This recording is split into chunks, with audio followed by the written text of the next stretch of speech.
याहिया फरीद साहब, किस तरह से देख रहे हैं इस केस को,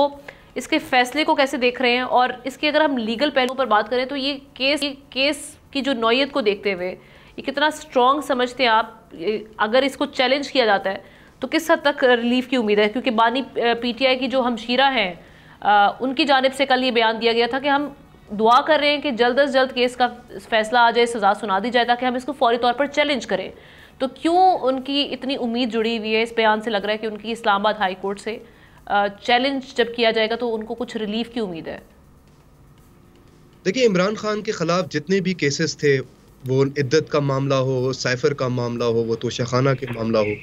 ये जो अलकादे ट्रस्ट केस था और ये 190 मिलियन पाउंड का जो नैब का रेफरेंस था, ये एक सबसे डेंजरस और सबसे सीरियस केस था इमरान खान के खिलाफ। और उसकी वजह ये थी कि देखिए, एक तो फाइनेंशियल इम्प्रोप्राइटरी का केस था, करप्शन का मामला था, और करप्शन जो थी वो भी ट्रांजैक्शनल थी, ट्रांसनेशनल थी, जिसमें यूके की हुकूमत भी मौजूद है और उसमें national crime agency UK investigate कर रही हो, और उसमें सुप्रीम कोर्ट ऑफ पाकिस्तान भी एक पार्टी बना हुआ है, और कैबिनेट के जो 3-4 मेंबरान हैं उनकी टेस्टिमनी आ चुकी हुई थी। इसमें जो प्रिंसिपल सेक्रेटरी थे इमरान खान के, आजम खान, उनकी भी टेस्टिमनी मौजूद थी। और एक करप्शन का मामला होने की वजह से जो इमरान खान का बयानिया रहा, जो पीटीआई का बयानिया रहा कि हम मिस्टर क्लीन है और हमारी पार्टी जो है वो अकाउंटेबिलिटी के लिए स्टैंड लेती है, ये बयानिया भी जो था वो पॉलिटिकली और लीगली भी एट रिस्क था।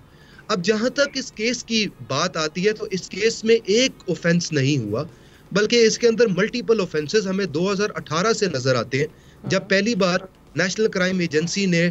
फ्रीज किए इन फंड्स को और एक प्रॉपर्टी को, और फिर डिक्लेयर किया कि ये जो फंड्स हैं ये ब्राइबरी या करप्शन का सोर्स लग रहा है, इसका सोर्स जो है। लेकिन उसके बाद जिस तरीके से इमरान खान की कैबिनेट और इमरान खान खुद जिस तरीके से उन्होंने एक्ट किया और अपनी अथॉरिटी को यूज किया, देखिए सबसे पहला सवाल उठा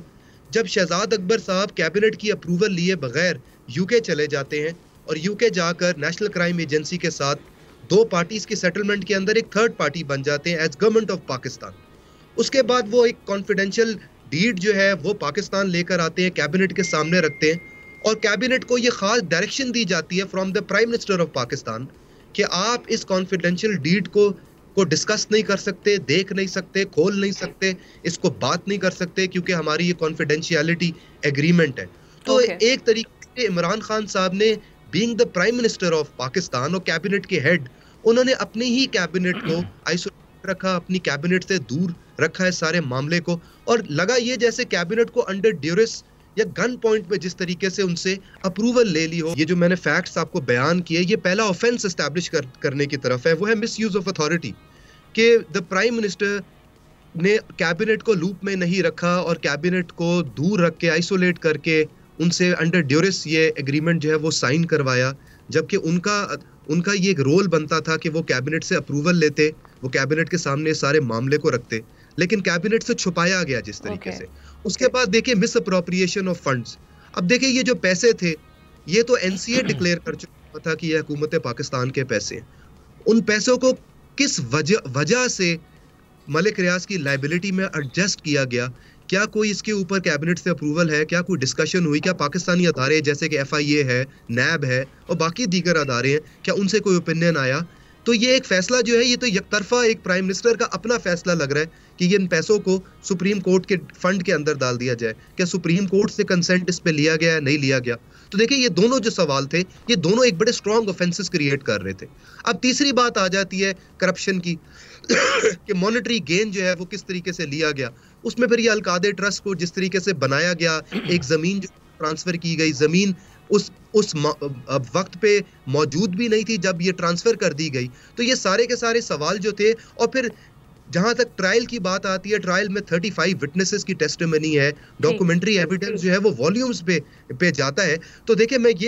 ये चाहता हूं कि जिस तरीके से पीटीआई को पुराने केसेस के अंदर रिलीफ मिला हाई कोर्ट से, इद्दत का मामला हो, साइफर का मामला हो, उसके अंदर हमें प्रोसिक्यूशन के लकूनास नजर आए थे और हमें लगा था कि इमरान खान का भी एक डिफेंस है इन केसेस में। लेकिन जहां तक अलकादर केस की बात आती है तो डिफेंस बहुत कम है।